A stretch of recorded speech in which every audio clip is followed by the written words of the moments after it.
الحمدللہ رب العالمین والصلاة والسلام علی رسول الامین اما بعد فاعوذ باللہ من الشیطان الرجیم بسم اللہ الرحمن الرحیم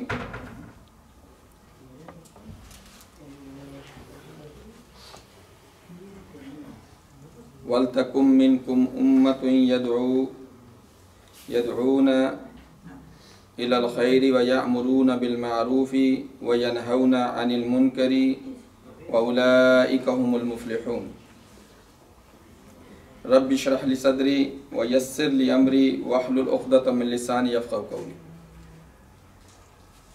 دوستو بھائیو، آپ سب کو اسلامی طریقے سے خوش آمدید کہتا ہوں۔ السلام علیکم ورحمۃ اللہ وبرکاتہ۔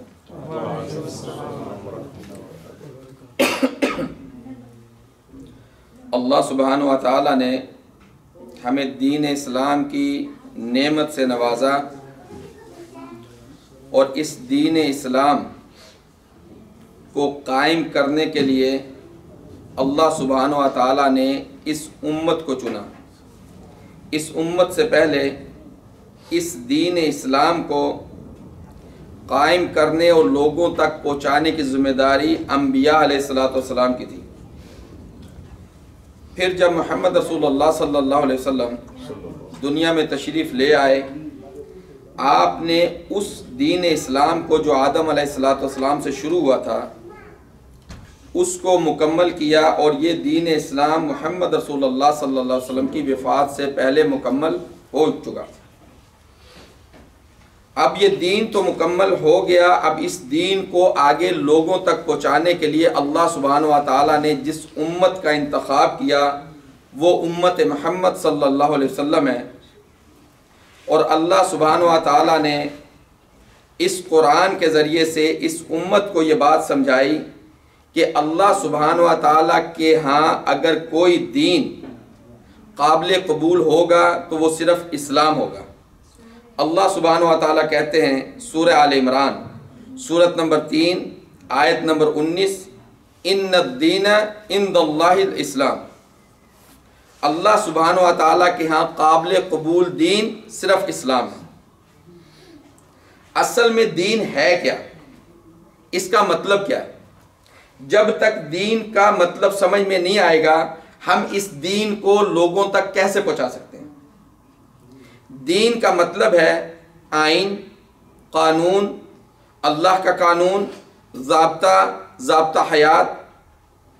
اب جب ہم اس کو اس طرح سے ترجمہ کریں گے، ان الدین عند اللہ الاسلام، اللہ کے سامنے قابل قبول صرف جو قانون ہے وہ ہے اسلام کا۔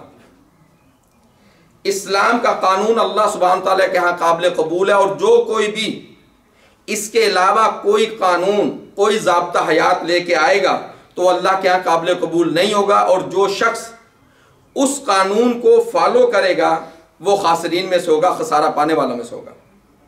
اللہ سبحانہ تعالیٰ کہتے ہیں سورہ آل عمران سورت نمبر 3 آیت نمبر 85، وَمَنْ يَبْتَغِي غَيْرَ الْإِسْلَامِ دِينًا فَلَنْ يُقْبَلَ مِنْهُ وَهُوَ فِي الْآخِرَةِ مِنَ الْخَاسِرِينَ۔ جو کوئی بھی یبتغی غیر الاسلام دینًا، دین تلاش کرے گا یا دین لے کر آئے گا اسلام کے علاوہ، یعنی جو کوئی بھی اسلام کے علاوہ کوئی دوسرا قانون لائے گا، وَمَنْ يَبْتَغِي غَيْرَ الْإِسْلَامِ دِينًا، کوئی دوسرا قانون لائے گا یا دوسرا قانون تلاش کرے گا، وَمَنْ يَبْتَغِي غَيْرَ الْإِسْلَامِ دِينًا فَلَنْ يُقْبَلَ مِنْهُ، تو وہ اس سے قابل قبول نہیں ہوگا، اس کو اللہ قبول نہیں کریں گے، اور وہ خسارہ پانے والوں میں سے ہو جائیں گے۔ اب اس دین کو، دین اسلام کو سمجھنے کے لیے، اس پر عمل کرنے کے لیے اللہ سبحانہ و تعالیٰ نے ہمیں 5 چیزیں، 5 شکیں بتائیں۔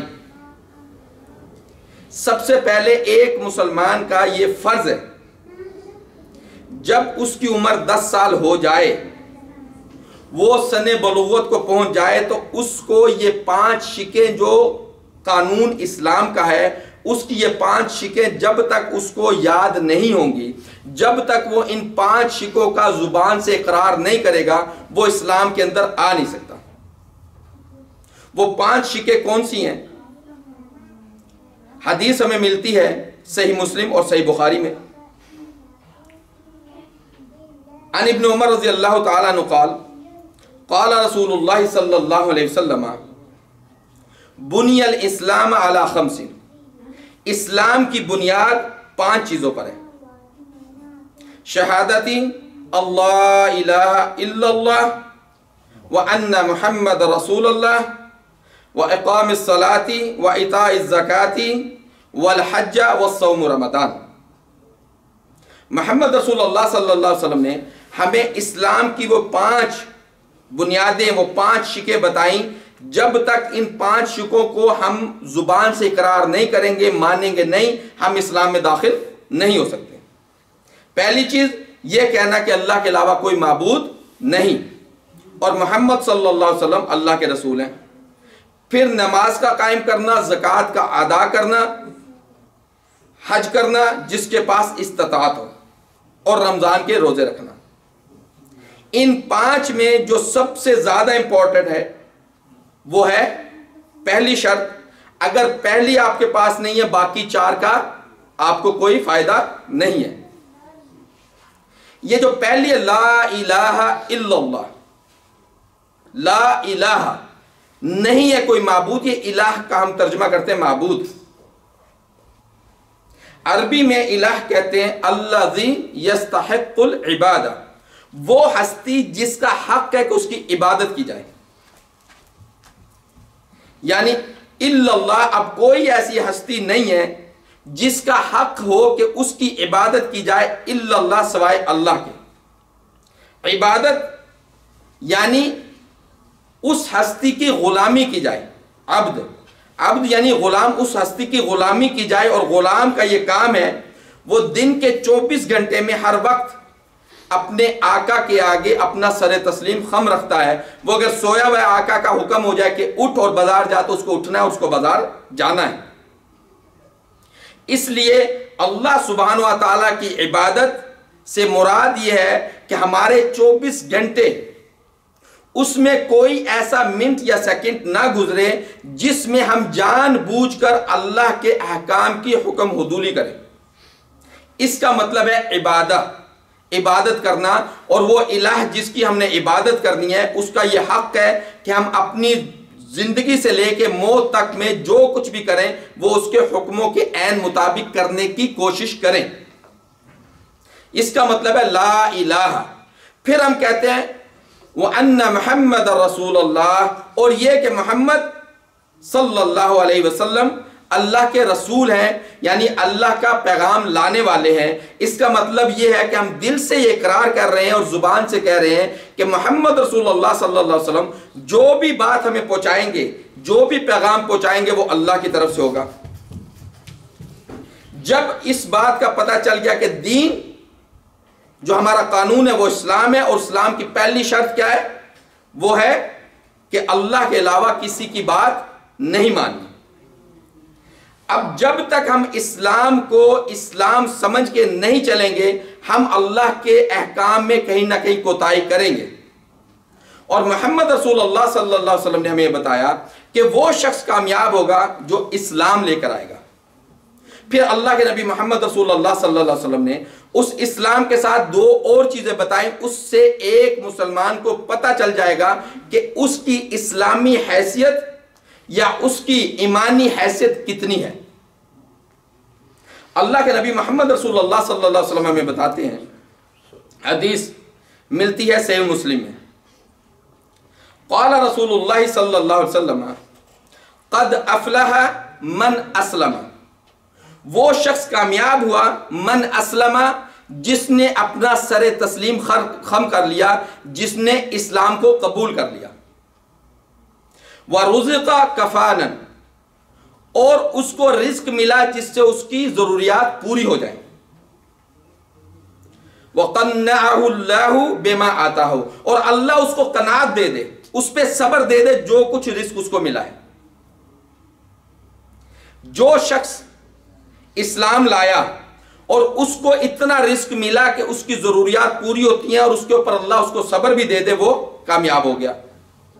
ورنہ کئی مسلمان جن کو اللہ نے اسلام کی نعمت سے نوازا، لیکن جو کچھ اللہ نے دیا ہے اس کے اوپر اطمینان نہیں ہے اور زیادہ کی کوشش میں اللہ کے احکام کو پامال کرتے ہیں۔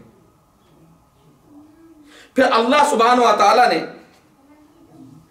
اس اسلام کو سمجھنے کے لیے اور بار بار دہرانے کے لیے تاکہ یہ دل کے اندر ثبت ہو جائے، ہمیں 5 نمازیں دی۔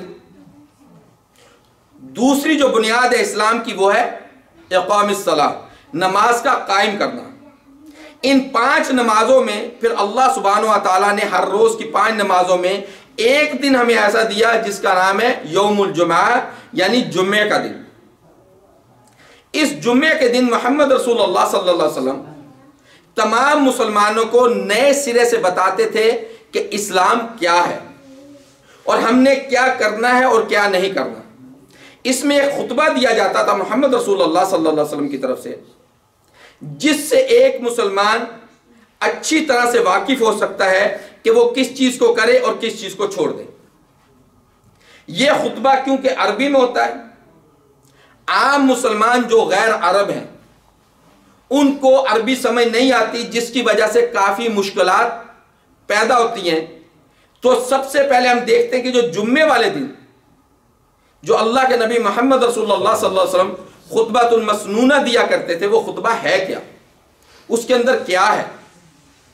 اللہ کے نبی محمد رسول اللہ صلی اللہ علیہ وسلم خطبہ دیتے تھے اور شروع کرتے تھے ان الحمد للہ نحمدہ ونستعینہ ونستغفرہ، بے شک حمد تمام تعریفیں للہ اللہ کے لیے، ان الحمد للہ نحمدہ ہم اس کی تعریف کرتے ہیں، ونستعینہ اور ہم اس کی مدد طلب کرتے ہیں، ونستغفرہ اور ہم اس سے استغفار کرتے ہیں، اپنے گناہوں کی معافی مانگتے ہیں، ونؤمن ان الحمد للہ ونحمدہ ونستعینہ ونستغفرہ ونعوذ باللہ من شرور انفسنا، اور ہم پناہ مانگتے ہیں اس اللہ کی من شرور انفسنا، اپنی ان شرارتوں سے جو ہمارے دلوں کے اندر ابھرتی ہیں۔ من یہد اللہ فلا مضل لہ، جس کو اللہ راستہ دکھا دے اس کو کوئی گمراہ نہیں کر سکتا، ومن یضللہ فلا ہادی لہ، اور جس کو اللہ گمراہ کر دے اس کو کوئی راستہ دکھا نہیں سکتا۔ وَأَشْهَدُ أَن لَا إِلَٰهَ إِلَّا اللَّهُ، اللہ کی تعریف کرنے کے بعد، اپنی کمزوریوں کو بیان کرنے کے بعد، پھر ہم نے کیا کہنا، أَشْهَدُ أَن لَا إِلَٰهَ إِلَّا اللَّهُ، میں یہ گواہی دیتا ہوں کہ اللہ کے علاوہ کوئی معبود نہیں ہے، کوئی عبادت کا مستحق نہیں ہے۔ وَأَشْهَدُ أَنَّ مُحَمَّدًا رَسُولُ اللَّهُ، اور میں یہ گواہی دیتا ہوں کہ محمد رسول اللہ صلی اللہ علیہ وسلم اللہ کا پیغام لے کر آئے ہیں، اللہ کے رسول ہیں۔ پھر اس کے بعد محمد رسول اللہ صلی اللہ علیہ وسلم 4 آیات تلاوت کرتے تھے۔ سورہ آل عمران کی آیت نمبر 102، سورہ نساء کی پہلی آیت اور سورہ احزاب کی آیت نمبر 70-71۔ یہ آیتیں جامع ہیں جس سے ہمیں پتہ چل جائے گا، ہم اپنا احتساب کر لیں گے۔ اللہ سبحانہ وتعالیٰ کہتے ہیں یا ایھا الذین آمنوا اتقوا اللہ حق تقاتہ، اے ایمان والو اللہ سے ڈرو جیسا کہ ڈرنے کا حق ہے، ولا تموتن الا وانتم مسلمون، اور فوت مت ہونا کہ تم اللہ کے تابعدار نہ ہو، یعنی کہ اپنی ساری زندگی میں ہر لمحے میں اللہ کی تابعداری کرتے رہنا، یہ نہ ہو کہ جب تم فوت ہو رہے ہو، جب تمہیں موت آ رہی ہو اور تم اللہ کے حکموں کی حکم عدولی کر رہے ہو۔ پھر اللہ سبحانہ و تعالی ہمیں ہماری تخلیق کا بتاتے ہیں کہ تم کیا تھے۔ اللہ سبحانہ و تعالیٰ نے محمد رسول اللہ صلی اللہ علیہ وسلم کو جب یہ بتایا، یہ خطبہ آیا، تو محمد رسول اللہ صلی اللہ علیہ وسلم نے دوسری آیت کیا پڑھی؟ سورہ نساء کی آیت نمبر 1، یا ایھا الناس اتقوا ربکم الذی خلقکم من نفس واحدہ، اے لوگو، یہ نہیں کہا ایمان والو، او مسلمانوں، اللہ سبحانہ تعالیٰ کہہ رہے ہیں یا ایھا الناس اتقوا ربکم، او لوگو ڈرو اپنے رب سے، رب کا مطلب ہے جس نے تمہاری ضروریات کو پورا کیا، جس نے تمہیں رزق دیا، اولاد دی، تمہارے اندر اپنی اولاد کی، اپنی بیویوں کی محبت ڈالی، اس رب سے ڈرو۔ یا ایھا الناس اتقوا ربکم الذی خلقکم من نفس واحد، جس نے تمہیں ایک جان سے پیدا کیا، وخلق منھا زوجھا، اور پھر اسی جان سے اس نے اس کا جوڑا بنایا۔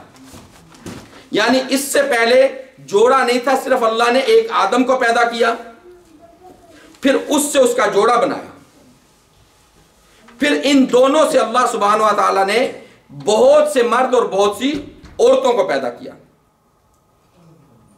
اللہ سبحانہ وتعالی کہتے ہیں یا ایھا الناس اتقوا ربکم الذی خلقکم من نفس واحدۃ وخلق منھا زوجھا وبث منھما رجالا کثیرا ونساء واتقوا اللہ الذی تساءلون بہ والارحام، اور پھر اللہ سبحانہ وتعالی کہتے ہیں اس اللہ کا تقوی اختیار کرو جس کے نام پر تم ایک دوسرے سے مانگتے ہو، اور اپنے قریبی رشتوں کا لحاظ رکھو۔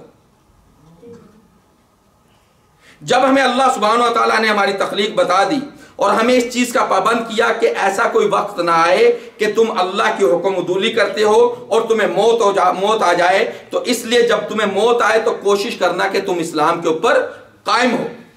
اور وہ اسی وقت ہو سکتا ہے جب ہم ہر وقت ذہنی اور جسمانی طور پر اپنے آپ کو تیار رکھیں کہ کسی بھی عمل میں ہم اللہ کی حکم عدولی نہیں کریں گے۔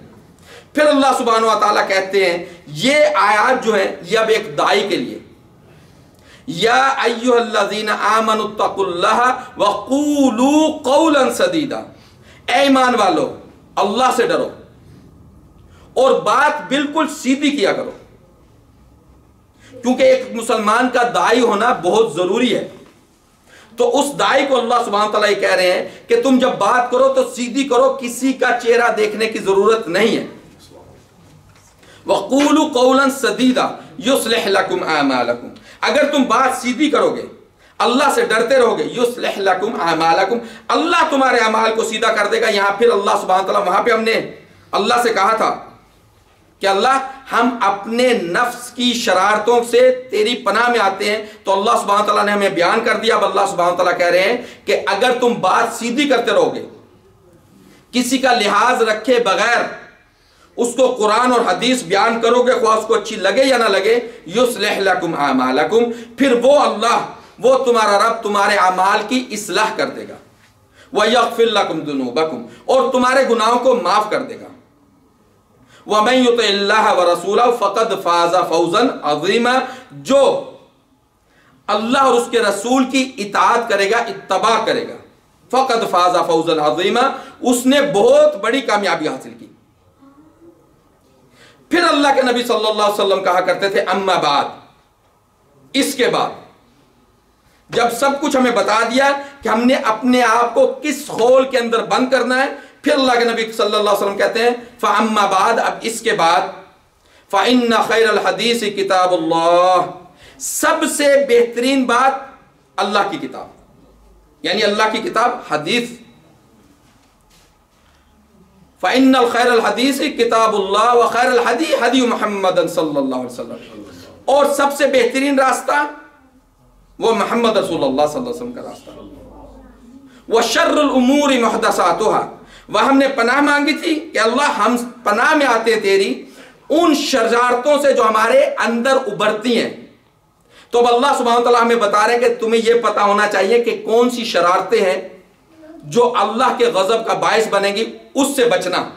شر الامور محدثاتها، ہر وہ شرارت جو دین کے اندر نئی بات لے کر آئے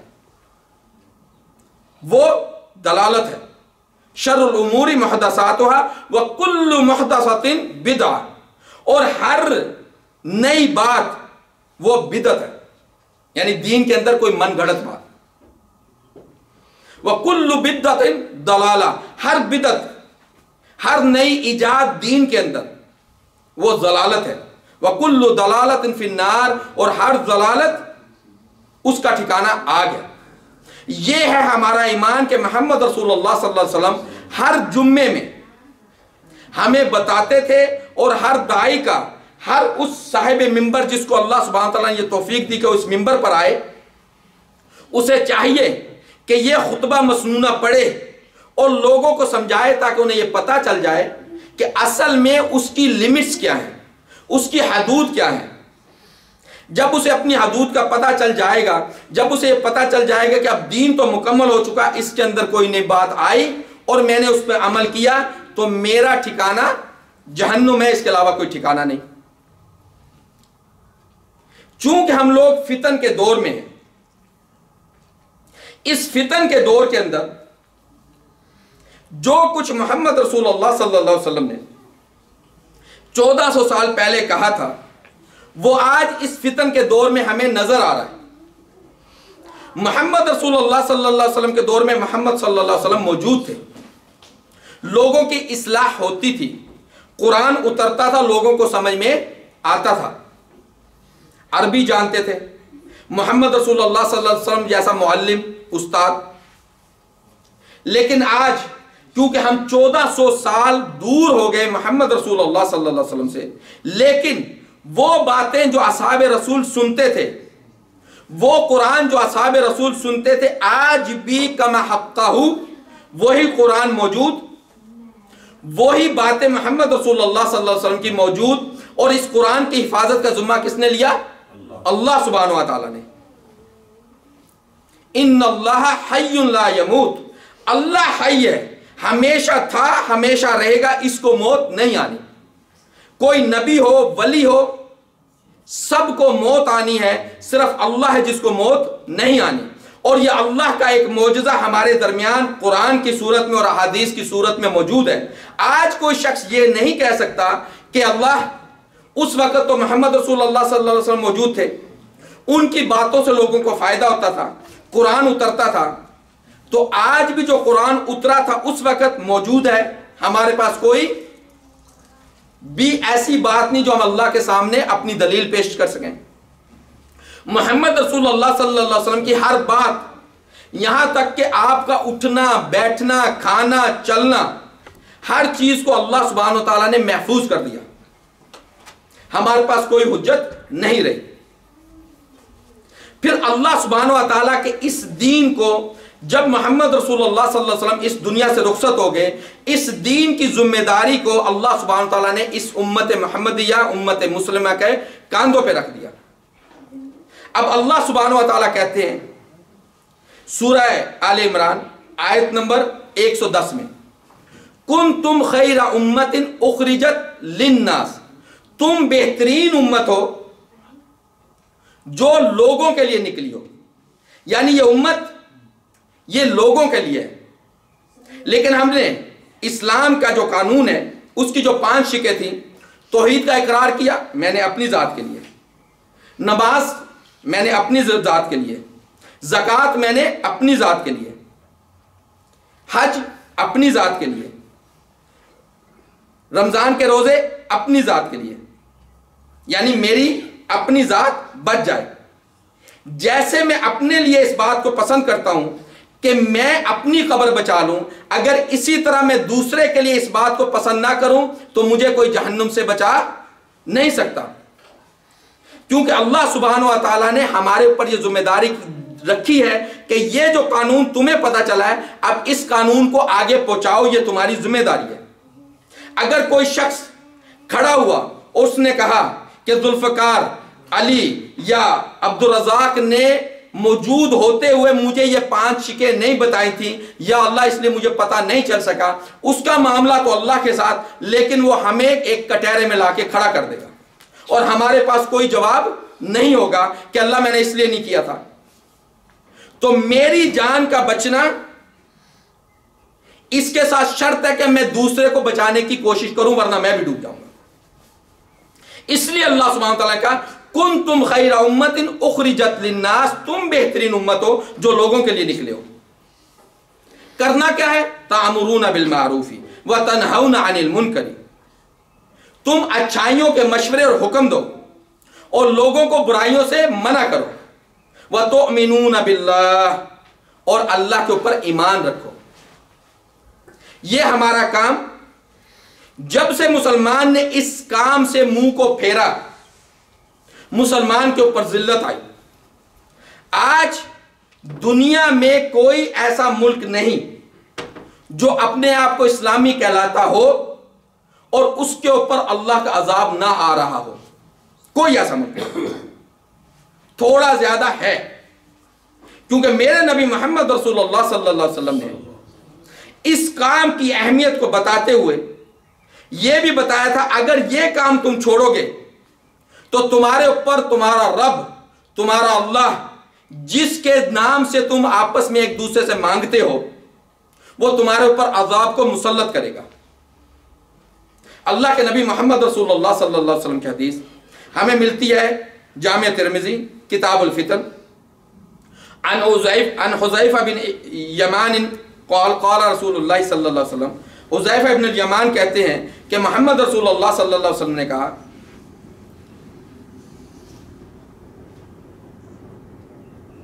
والذی نفسی بیدی، قسم ہے مجھے اس کی جس کے قبضہ قدرت میں میری جان ہے، جس کے ہاتھ میں میری جان ہے. والذی نفسی بیدہ لتأمرن بالمعروف ولا تنہون عن المنکر او لیوشکن اللہ ان یبعث علیکم عقابا ثم تدعونہ فلا یستجاب لکم. محمد رسول اللہ صلی اللہ علیہ وسلم نے کہا اس ذات کی قسم جس کے قبضہ قدرت میں میری جان ہے، تم ضرور اچھائیوں کے مشورے اور حکم دیتے رہنا. امر مشورے میں بھی آتا ہے اور امر حکم میں بھی آتا ہے. جہاں تو تمہارا بس چلتا ہے حکم کرنے کا وہاں حکم کرو، جہاں تم مشورہ دے سکتے ہو وہاں تم مشورہ دو، اور لوگوں کو برائیوں سے روکتے رہنا، منع کرتے رہنا. اگر یہ نہیں کرو گے لَيُوشِكَنَ اللَّهَ أَن يَبْعَثَ عَلَيْكُمْ عِقَابًا، تو بہت نزدیک ہے کہ اللہ تمہارے اوپر اپنا عذاب مسلط کر دے. لَيُوشِكَنَ اللَّهَ عِقَابًا مِّنْهُ، اپنی طرف سے تمہارے اوپر عذاب مسلط کر دے. ثُمَّ تَدْعُونَهُ، پھر تم ہاتھ اٹھاؤ دعائیں مانگو. فَلَا يُسْتَجَابُ لَكُمْ، اور تمہاری دعائیں نہ سنی جائیں. آج ہمارے اوپر یہ جو مصیبت آئی ہوئی ہے یہ صرف اس لیے آئی ہوئی ہے کہ ہم نے یہ کام چھوڑ دیا. جب ہم نے یہ کام چھوڑ دیا تو ہم اپنے بچوں کو کیسے اس کام کی اہمیت بتا سکتے ہیں؟ جبکہ اللہ سبحانہ و تعالی ہمیں قرآن میں یہ نصیحت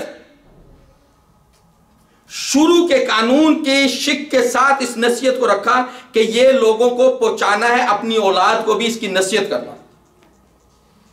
اللہ سبحانہ و تعالی نے سورہ لقمان میں حضرت لقمان کا ایک واقعہ نقل کیا، ایک واعظ نقل کیا جس کو لقمان اپنے بیٹے کے لیے نصیحت کے طور پہ کرتے ہیں.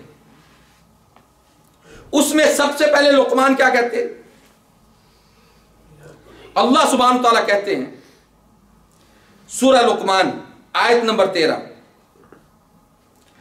12-13 وَلَقَدْ آتَيْنَا اللُّقْمَانَ حِكْمَةً أَنِ اشْكُرْ لِلَّهِ، ہم نے لقمان کو حکمت دی أَنِ اشْكُرْ لِلَّهِ کہ اللہ کا شکر ادا کرے، اور جو شکر ادا کرتا وہ اپنے ہی لیے شکر ادا کرتا ہے.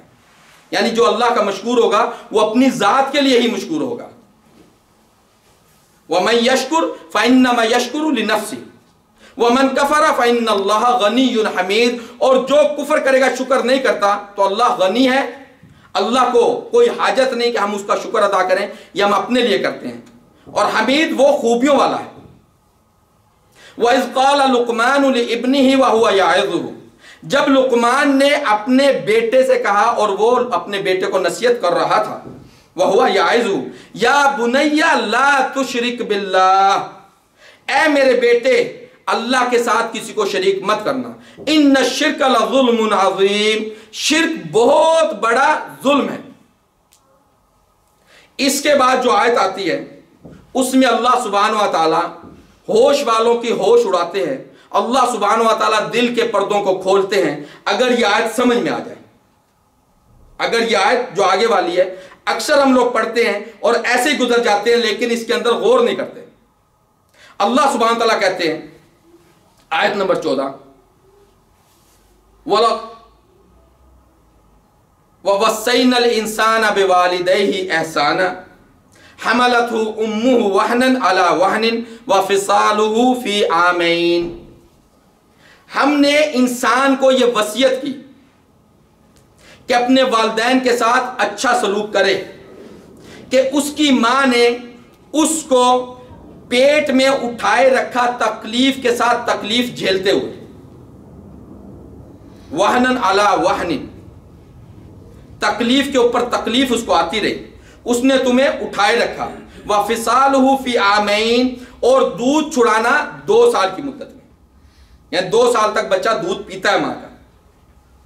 یہ احسان ماں کا، اور باپ جو ماں کے ساتھ ہے، جو اس چیز کا مکلف ہے، اس چیز کی ذمہ داری ہے کہ تمہارے کپڑوں کا، تمہارے کھانے پینے کا، تمہاری ماں کے کھانے پینے کا خیال رکھے۔ یہ سب کچھ بیان کرنے کے بعد وَوَصَّيْنَا الْإِنسَانَ بِوَالِدَيْهِ احسان حملته امه وهنا على وهن وفصاله في عامين ان اشكر لي ولوالديك، میرا شکر ادا کرو اور اپنے والدین کا شکر ادا کرو۔ والدین کو کہاں لا کے کھڑا کیا اللہ نے؟ اپنے بعد جس کا درجہ لایا وہ والدین کا، ان اشکر لی ولوالديك، میرا بھی شکر ادا کرو، اپنے والدین کا بھی شکر ادا کرو۔ جب یہ ہمیں پتہ چل گیا کہ والدین کی اتنی زیادہ اہمیت اللہ سبحانہ وتعالیٰ کی نظر میں ہے کہ اللہ کا شکر ادا کرنا اور اپنے والدین کا شکر ادا کرنا، پھر اللہ سبحانہ وتعالیٰ کہتے ہیں اگلی آیت میں، یہاں پہ ہمیں پتہ چلتا ہے کہ اللہ سبحانہ وتعالیٰ کتنے غیرت والے ہیں، وہ غیور ہے۔ اللہ سبحانہ وتعالیٰ کہتے ہیں وَإِن جَاهَدَكَ عَلَىٰ تُشْرِكَ بِي مَا لَيْسَ لَكَ بِهِ عِلْمٌ فَلَا تُطِعْهُمَا، اور اگر یہ دونوں کوشش کرے عَلَىٰ أَن تُشْرِكَ بِي کہ تم میرے ساتھ شریک کرو کسی کو اور تمہارے پاس اس کا علم نہیں ہے، فَلَا تُطِعْهُمَا، تو ان کی بات بھی نہیں ماننی۔ جب ہم اللہ کا شکر ادا کر کے والدین کا شکر ادا کرنے کے بعد اللہ سبحانہ وتعالیٰ نے اتنا زیادہ ان کا انعام کیا کہ انہیں اپنے ساتھ رکھ لیا، اس کے باوجود بھی اللہ کہتے ہیں اگر یہ تمہیں کوئی ایسی بات کہیں کہ وہ میرے ساتھ کسی کو شرک ٹھہرا رہے ہوں تو فلا تطعهما، پھر ان کی بات نہیں ماننی۔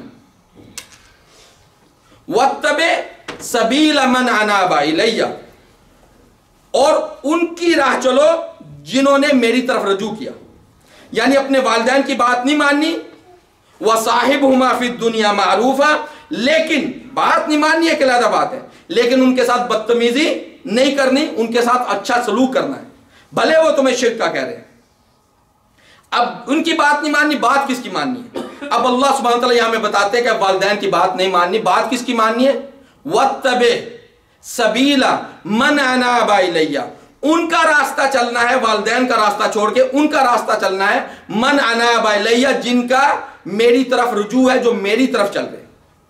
یہاں پہ ان لوگوں کا درجہ والدین سے بھی بڑھا دیا اللہ نے جو اللہ کی بات مانتے ہیں، اللہ کی بات کے پیچھے چلتے ہیں۔ تو اب جب ہمیں اللہ سبحانہ وتعالیٰ یہ کہہ رہے ہیں کہ والدین کی بھی بات نہیں ماننی، بات اس کی ماننی ہے جو قرآن اور حدیث سے بات کرے گا، اس کے باوجود آج اس دور میں ہم لوگوں نے کئی الہ بنا لیے جن کو ہم نے عبادت کا مستحق ٹھہرا دیا، جانتے بوجھتے یا انجانے میں۔ ہم نے ان کی بات مانی جبکہ ہمارے پاس اللہ اور اللہ کے رسول صلی اللہ علیہ وسلم کی بات موجود تھی۔ ان میں سب سے بڑا الہ وہ ہر مسلمان کا اپنا نفس، اور جب کوئی مسلمان اپنے اس الہ کے پیچھے چلتا ہے، اس نفس کے پیچھے چلتا ہے، تو اس کو کیا ملتا ہے؟ اس کو ضلالت ملتی ہے۔ اللہ سبحانہ تعالیٰ اس کے کانوں کے اوپر، اس کے دل کے اوپر مہر لگاتے ہیں، آنکھوں کے اندر پردہ ڈالتے ہیں اور علم سے دور کر دیتے ہیں، اس کو علم سے کوئی لینا دینا نہیں۔ اللہ سبحانہ تعالیٰ میں بتاتے ہیں سورہ جاسیہ سورت نمبر 45 آیت نمبر 23 میں، افرائیت من اتخذ الہہ ہوا، پس کیا تو نے دیکھا جس شخص نے اپنا معبود اپنے نفس کو بنا لیا، اپنی خواہشات کو بنا لیا، پھر کیا ہوا اس کے ساتھ؟ جس نے اپنا الہ اپنے نفس کو بنایا، اس کے ساتھ کیا ہوا؟ وَأَضَلَّهُ اللَّهُ عَلَىٰ عِلْمٍ، اللہ نے اسے علم سے گمراہ کر دیا، اس کو علم کی طرف اللہ آنے ہی نہیں دیں گے جو اپنے نفس کی بات مانے گا۔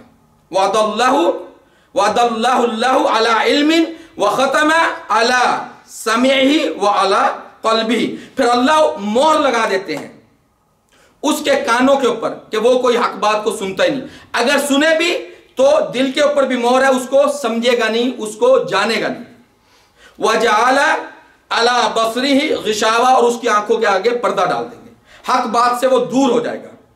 وَمَن يَهْدِهِ مِن بَعْدِ اللَّهِ، اب اس کو کون ہدایت دے گا، راستہ دکھائے گا اللہ کے بعد؟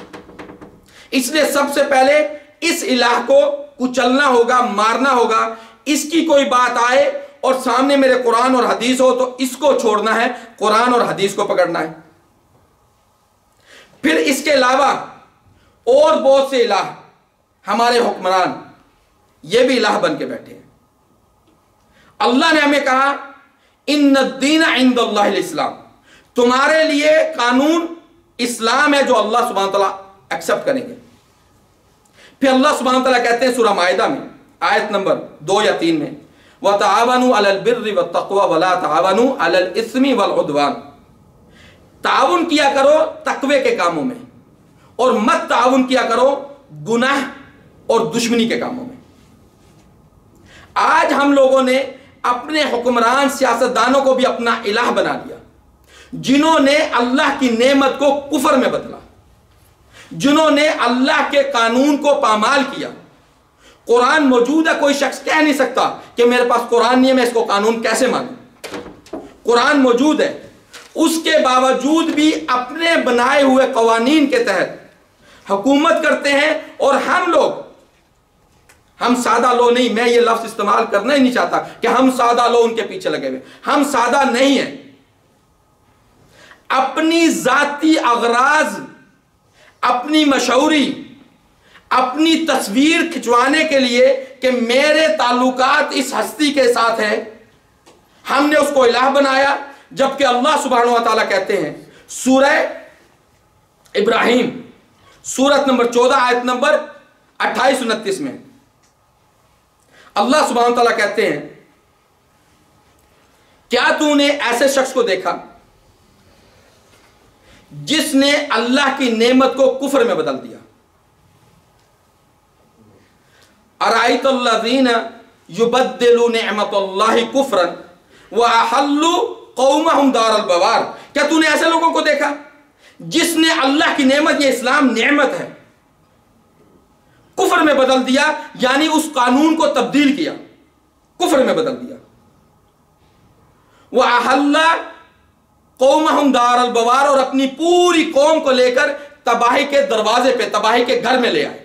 جہنم، وہ تباہی کا دروازہ، تباہی کا گھر کیا ہے؟ جہنم ہے۔ یصلونها، اس میں جھونکے جائیں گے۔ وَبِئْسَ الْقَرَارِ، بہت بری جگہ ہے ٹھہرنے کی۔ آج اس دور میں ہم کسی نہ کسی سیاسی جماعت نام لینے کی ضرورت نہیں ہے، اس کے ساتھ اتنے جڑے ہوئے ہیں، اس کے ہر اچھے اور غلط عمل کی تصدیق کرتے ہیں اور ساتھ والے بھائی کے ساتھ جھگڑا کرتے ہیں۔ وہ اس کے ساتھ جھگڑا کرتا ہے، یہ اس کے ساتھ جھگڑا کرتا ہے، جبکہ ہمیں یہ معلوم ہونا چاہیے کہ ہم صرف اس کی مدد کر سکتے ہیں جو اس کتاب اللہ کو، اس اسلام کو دین سمجھے اور اس کو قائم کرنے کی کوشش کرے۔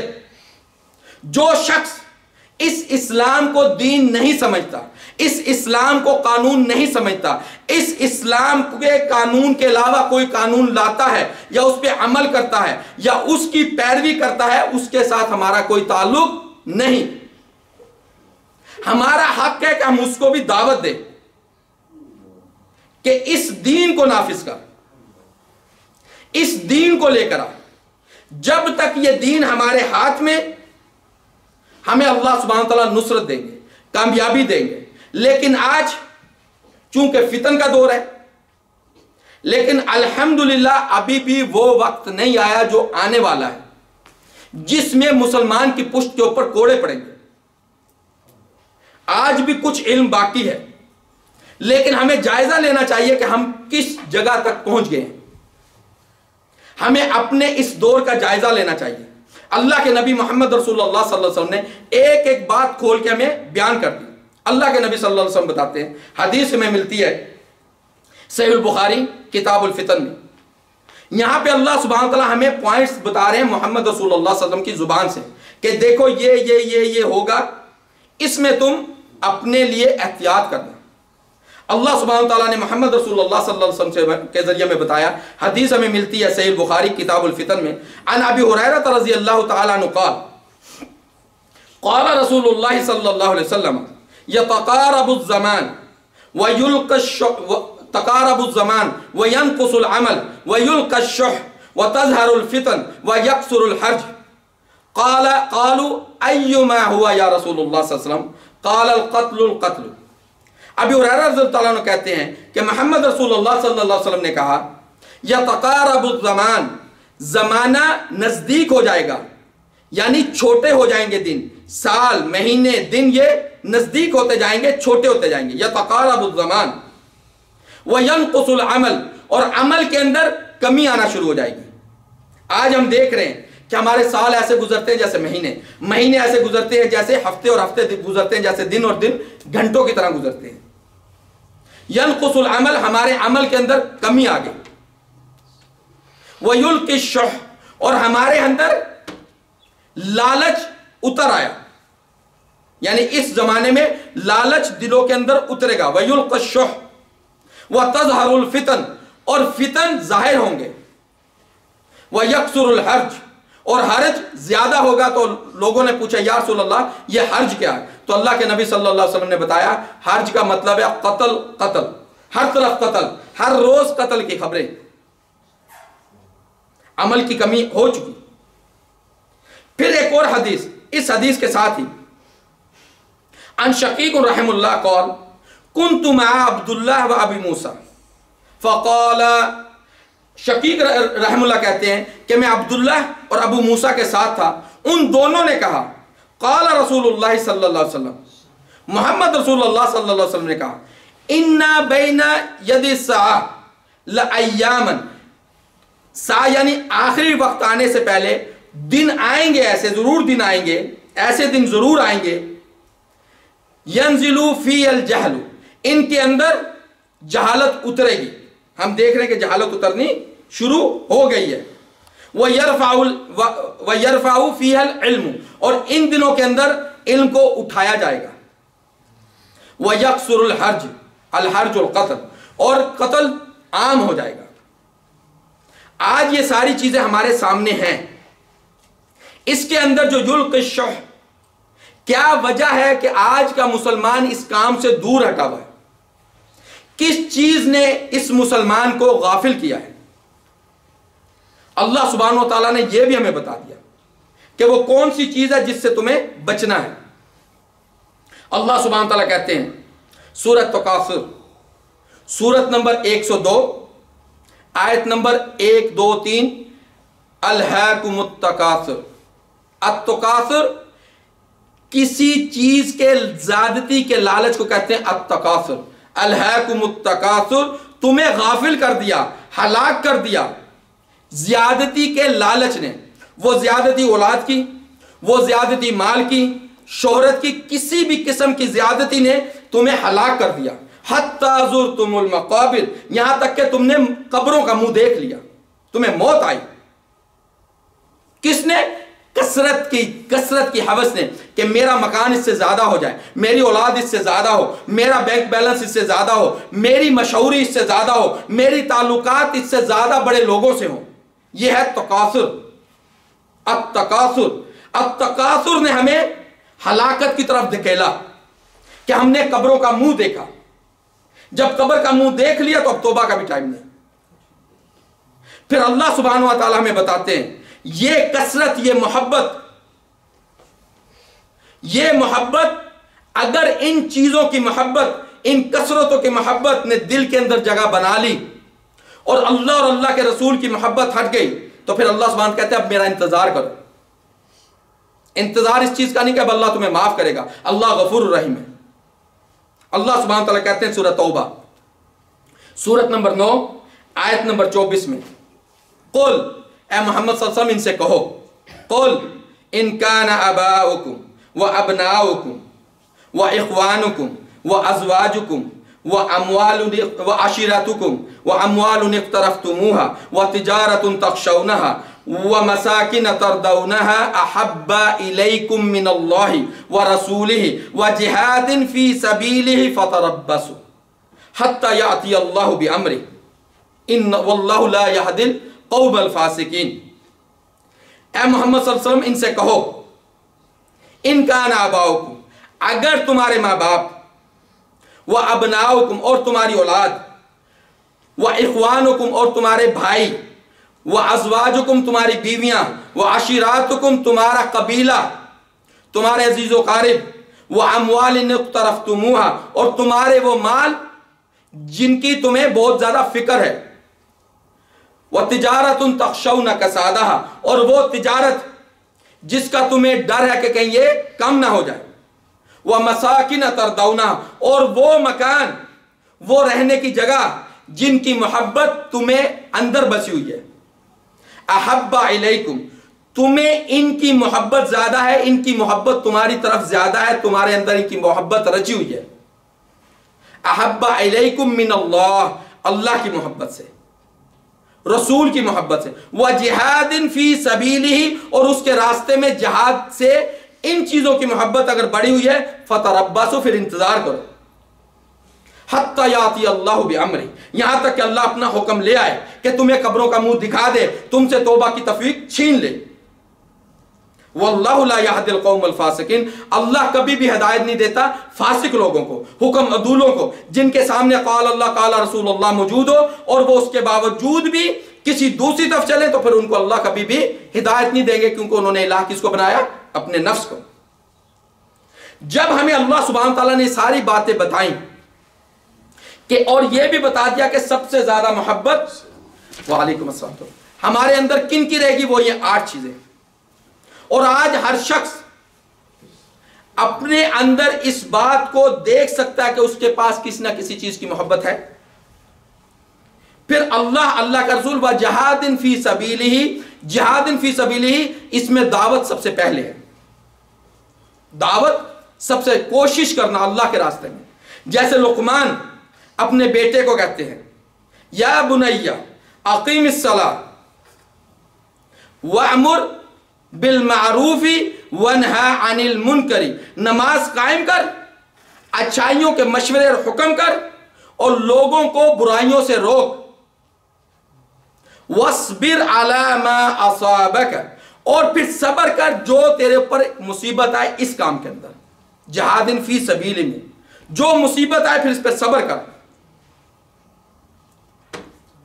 اب اللہ سبحانہ و تعالیٰ تو ہمیں یہ بتا رہے ہیں کہ یہ کام کرنا ہے، یہ محبتیں تمہارے آڑے آئیں گی، الہاکم التکاثر تمہیں لالچ، کہیں ایسا نہ ہو کہ زیادتی کا لالچ، شہرت کا لالچ، پیسے کا لالچ، ماں باپ کا لالچ، بیوی بچوں کا لالچ، دولت کا لالچ، کاروبار کا لالچ، یہ کہیں محبت ان چیزوں کی تمہارے اندر اللہ کے رسول اور اس کے راستے میں جہاد کرنے سے زیادہ نہ بڑھ جائے، اور تم اس لالچ میں یہاں تک پہنچو کہ حتی زرتم المقابر کہ تم قبروں کا منہ دیکھ لو۔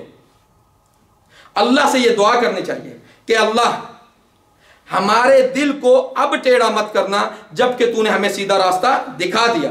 ربنا لا تزغ قلوبنا بعد اذ ہدیتنا وہب لنا من لدنک رحمہ انک انت الوہاب، اے ہمارے رب، ہمارے پالنہار، ہماری ضرورتوں کو پورا کرنے والے، ربنا لا تزغ قلوبنا ہمارے دلوں کو ٹیڑھا مت کر، بعد اذ ہدیتنا اس کے بعد کہ تو نے ہمیں سیدھا راستہ دکھا دیا، وہب لنا من لدنک رحمہ اور ہمیں دے اپنے پاس سے رحمت، اپنی رحمت دے، ہم اللہ سے اس کی رحمت کا سوال کر رہے ہیں۔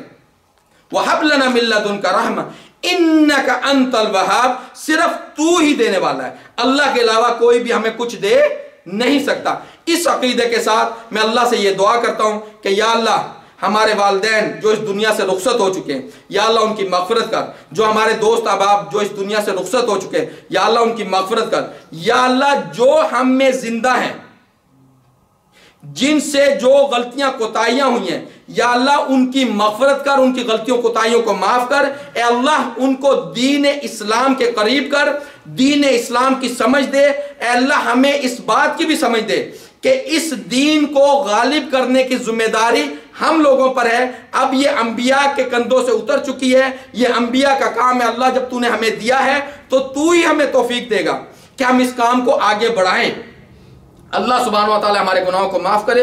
اقول قولی ھذا واستغفر اللہ لی ولکم۔ انشاءاللہ مغرب کے بعد کھانا ہوگا، کھانا اکٹھے کھائیں گے، اور اگر کسی بھائی کا کوئی بھی سوال ہو، کیونکہ ٹائم کم ہے، ہم نے شروع کرنا تھا 5:30 بجے، بہت لیٹ کیا، اس لیے ہم نے تھوڑا سا اپنے درس کو بھی کم کیا، کیونکہ بہت سی باتیں ہیں ہمیں اردو میں بات کرنے کا موقع بہت کم ملتا ہے، آپس میں مل بیٹھنے کا موقع بہت کم ملتا ہے۔ انشاءاللہ اللہ سے دعا ہے کہ ہمیں مزید یہ موقع فراہم کریں تاکہ ہم ایک دوسرے کی اصلاح کریں، اور ہر اس شخص سے اپنی دوری کریں جو اللہ کے اس اسلام کو دین ہونے سے روکتا ہے، اللہ کے قانون کو نافذ کرنے کے بجائے اپنے قانون کو نافذ کرتا ہے۔ اقول قولی ھذا واستغفر اللہ لی ولکم۔